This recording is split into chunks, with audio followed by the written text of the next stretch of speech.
Comment? Angel! Sweetheart! Why didn't you tell me you were coming to visit? Well, I just decided at the last moment. Oh, honey! Did you miss the time family, or was it just your mama you wanted to see? I think it was both. Oh. There's something wrong, honey bud? No, nothing's wrong, Mama. I came down to see Greg. Oh, Jenny, don't tell me you're still hung up on that boy. Mama, I love him. And, What are you doing? I'm calling him. Just a moment. No. We're going to have to discuss this for a minute. Yeah, well, what's this big plan of yours? Who'd you go see? Vera. Vera? Yeah, and I also had to stop by my mother's house to give her some excuse for being gone all day. You know, otherwise she would get suspicious. That's why it took so long. Wait a minute, back up here. Vera, why'd you go see Vera? She ain't exactly your biggest fan, you know. Because I went to ask her to help us get our baby back. Angela, be serious. How's Vera going to help us get our baby back? Do you think you could have called to warn me? I was already late for class. And I came over as soon as it let out. What did Liza say to you? Well, for one thing, she told me that you had told her I was having the affair with. What? Besides, you know I wouldn't rat on you. Yeah. All right, I'm sorry. I know you wouldn't do that. All I told her was that I had no clue who the other woman was. Yeah, well, thanks for doing that much. Yeah, but you can believe there was a couple hairy minutes there before I realized she was bluffing.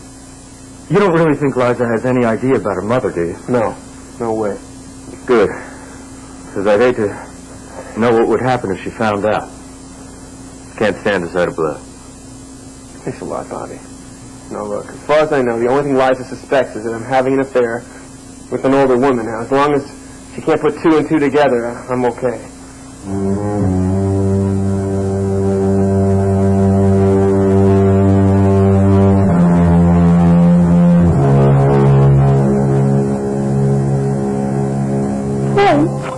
Who is this? You like this? Yeah, who gave it to you? Me. You bought it yourself? Mm-hmm. Is there something wrong with that? You went and bought yourself a gold chain. Nice.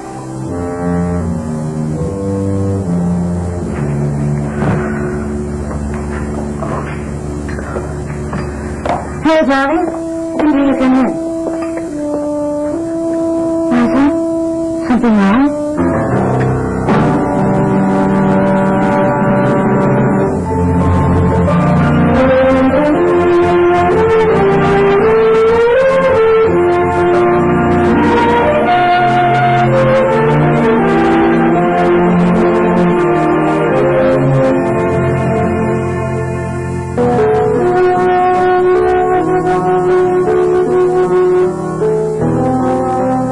To tell me what this is about. Between Greg and me? You're implying that it's none of my business. Well, if you want to put it that way, yes. Jenny, that is very rude. Mrs. Nelson, I don't care how important this may be to you. There is no excuse for bad manners. I'm sorry you think I was rude. That's not what I came here to do. Oh, really? Well, and what are you here for? And why is it that every time you come here, there is trouble? I'm not trying to cause any trouble, Mrs. Nelson. You do nothing but cause trouble for Greg. All I want is a chance to see Greg. Yes, and it's obvious what's on your mind. Can't you understand that he doesn't think about you anymore? He is very involved with Amanda. He's forgotten completely about you. Maybe he has, but I still need to see him. Darling, what does your fiancé think about all this? I guess I should just go to the university. Well, Jenny, what? Wait. Jenny, darling, why don't you go on home, and I'll have him call you when he gets back. Would you? Or would you forget? Well, it's clear that living in New York has not improved your manners at all. I'm sorry, but no, I don't trust you, Mrs. Nelson. Goodbye.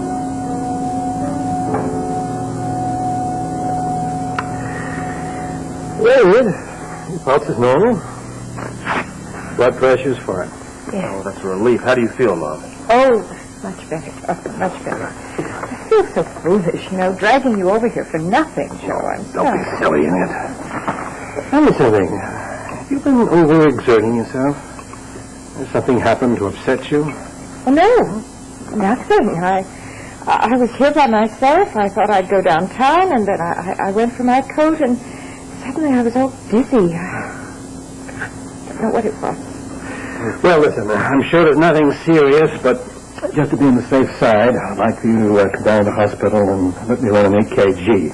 Oh, Joe, surely that's not necessary. You know, Dr. Martin's right, Mom. You said you told me yourself that your heart was racing and you felt dizzy. Yes, I think we'll all feel a lot better once we have you checked over. Mama, if you don't want me to use your phone, I'll just go find one on the street. Hold that. I just said we ought to discuss this, honey. I don't think you thought it through. I have thought it through, Mama. I am so tired of lying, and I just want to tell him I love him. Well, what do you expect him to say when you tell him that, honey? I don't know. Do you think that he's going to say that the two of you should get back together or something? Mama, I have to try. Well, all right, darling, but if it's so important to you, what are you using the phone for? Why don't you go find him? Because I was already over at his house, and he wasn't there. I had to talk to his mother again, and she was no help as usual.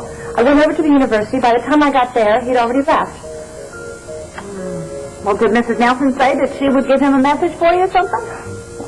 I don't trust her. It wouldn't be the first time she didn't give him a message of mine. You know, I don't like this one little bit, Jenny. Every time you turn around, that boy breaks your heart. You can't blame all of this on Greg. I've hurt him, too, and that is why it is so important to me to let him know how I really feel right now. But what if he don't feel the same way, sweetie? Then I'll just have to accept that. Well, I think you just are making a terrible mistake here. But it's your life. I respect your opinion, Mama, but it is my life, and it's something I have to do, okay? Tad, don't you feel the least bit guilty? About what? Sleeping with both of them. I mean, it's one thing to be fooling around with two different women, but a mother and a daughter? Hey, now, wait a minute. You can spare me this sermon because I did not go looking for this. And another thing, you can be sure that I had a great time trying to cover up my tracks. Then why did you do it? Why not? Why the hell not? Both Liza and her mother are very attractive women. They both turn me on. Each in her own way. Dad, I think there's something else that turns you on, you know? The risk. You like living dangerously. What are you, my shrink? You're lucky Mrs. Colby gave you the shaft, buddy. Oh, wait, so now you're Ann Landers, right? I'm serious, man. I mean, it's bad enough to think what would happen to Liza if she found out about you and her mother. But have you thought what your parents would do? You know, you're not exactly helping me to breathe any easier. Good. Because I know your parents. And I know that if they knew what you were up to... What kind of friend are you? A good one. And it just makes me nervous thinking about all this. All right, then why don't you do me a favor? Frank, you home? Mom? What are you doing here? Oh, how nice to see you. Hi, Mrs. Warren. I was on my way to the supermarket, and I thought I'd stop and see if Kate needed anything. Oh, well, Mom, Gran is at Millie's, and Bob and I were just hanging out. Oh, Bob, from what I hear, you two boys had a most wonderful vacation in St. Lucia. Yeah, it was a great trip. You know, I'd love to hear more about it. Why don't you stay and have dinner with us? Oh, I don't think I can do that. Oh, come on. We'd love to have you. I'm making Tad's favorite pot roast. Well, it sounds great, but I'm going to have to pass it up this time. Oh. My mother expects me home, and I got a ton of homework. Oh, well, that I can understand. Yeah. Some other time, then. Okay, great. You know, we haven't seen nearly enough of you around here lately. Well, Tad's had a pretty busy social life. Yeah. So thanks. I'll take you up on that invite another time. See that you do. Okay. I got to go. Listen, Bobby, Yeah. thanks for the book. No problem.